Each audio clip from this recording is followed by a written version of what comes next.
to get this under 10 minutes. I've done this a couple times.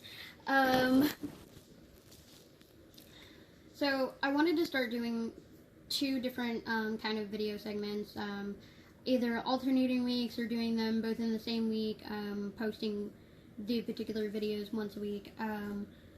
But I don't know how that's gonna go, because one of them I was gonna start today, but I was having some really hard anxiety going on, like physical anxiety. So I won't be starting it today, but I did want to talk about what I wanted to do on Thursdays, and that is Therapeutic Thursday. That is something that I want to do where I am talking about mental illness, talking about mental health, trying to throw stigma out the window, because there's so much stigma around it, like more than people realize. They think that thinking having mental illness is bad is normal. No, it's bad to think that. It's not good, and just because it's what so many people do doesn't mean it's good or right. No, no. Your mental illness is not bad. That does not mean that it is an excuse either. But it also means that people aren't understanding. They're not very understanding of things like mental illness at all. They don't realize they have it themselves. Most people do. Even people that never go to a counselor or therapist or psychiatrist, psychologist, whatever, they have some type of, quote, mental disorder. I have anxiety, depression, PTSD.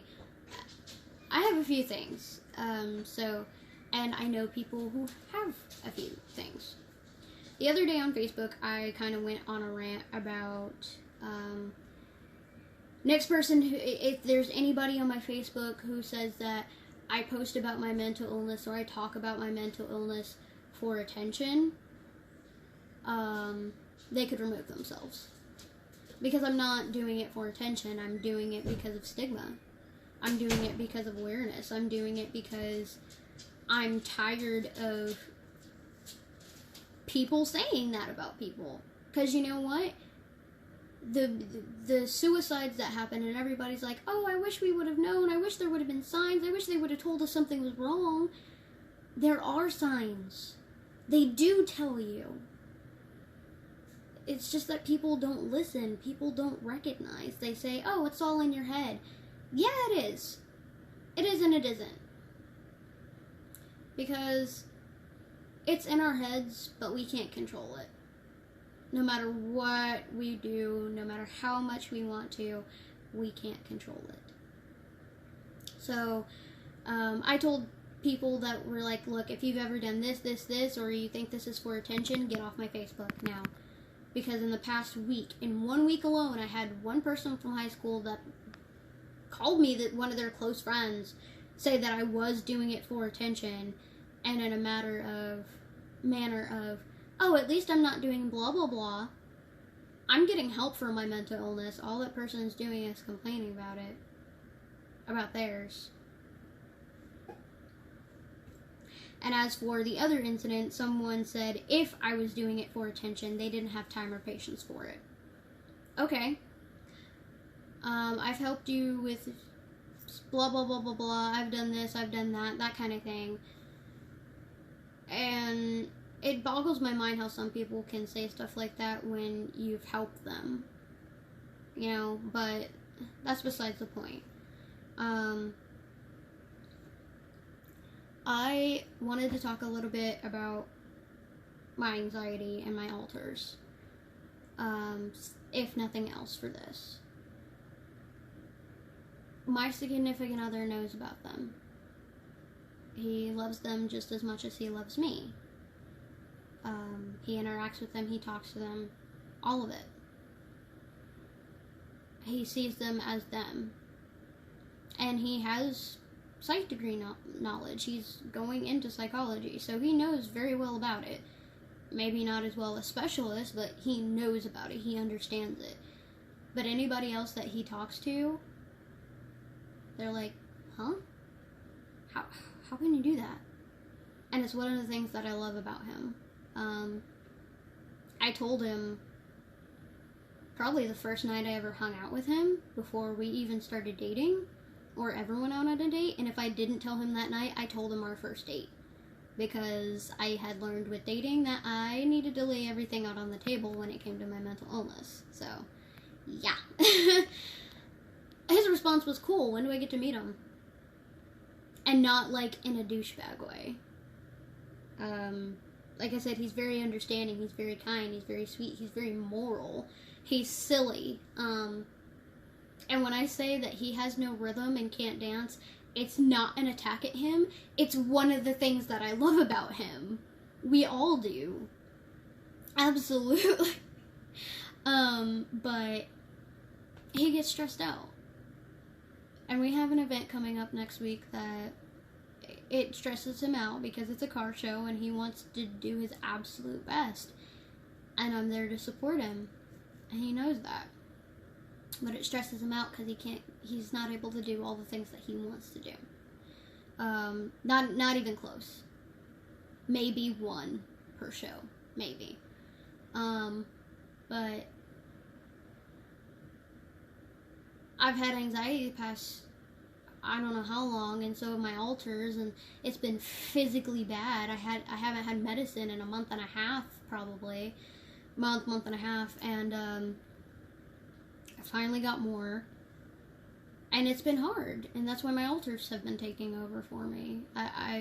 The medicine doesn't cure it, it doesn't make it go away. It makes it tons more manageable. So that's why I take it. It's one of the few things that I hadn't tried out of all the things over the years for my depression and my anxiety. So consistently taking medicine when I already have to take medicine for my transplant, I said, all right, fine. I want to try this. My doctor didn't recommend it to me. I asked my doctor for it.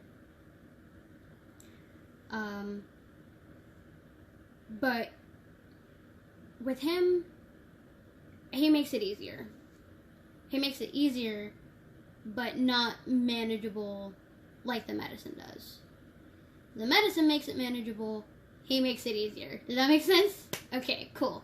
I say that because, again, anxiety for the past few days. I had to leave work early because it was so bad and my body was being physically affected, and everything else affects my health within my body. My hands were like frostbite cold, even though I could move them. So I had to go, and I had to come home. And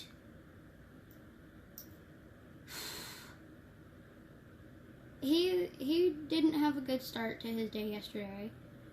He hasn't had a good day today, but he came home for lunch, talked to him, and I hope he's home soon, because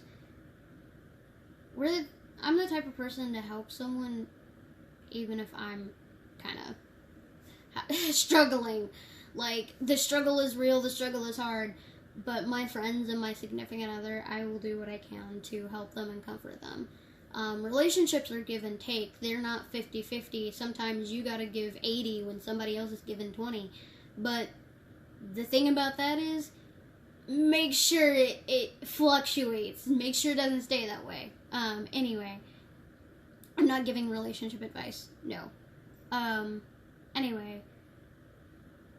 No, but even today, like, one of my alters started crying because she had anxiety. He helped her calm down a little bit, because he's at work right now. I took some of the medicine that I have as backup until I go and pick up my refill, and we're already starting to feel kind of better. So it helps. But when he gets home, we're gonna make sure he's okay, because that's what we do, and we love him. and that's what we want to do. We're very receptive to those kinds of things. So yeah. If you have any questions, be it about my mental health or mental diagnoses, if you have any questions, comments, you shouldn't have any concerns. I'm fine. I'm alive. If there's anything specific you want me to talk about, touch on, anything like that, if you have a disorder or an illness, or have something you want me to talk about and just blow up the stigma on it, comment below. If you have a story to tell, if you have an experience to share, you can message it to me on here or my Instagram. My Instagram is @nekojess, NEKOJESS 97, and I'm probably going to start kind of doing the Therapeutic Thursdays on there, or at least let you guys know when I'm on. I may do live streams of this here and there, but other than that, it's going to be recorded and uploaded. I will see you guys for Therapeutic Thursday next week. Therapeutic Thursdays are also for self-care, self-help, tips and tricks, all kinds of things, not just venting and not just ranting. I'll see you guys next time.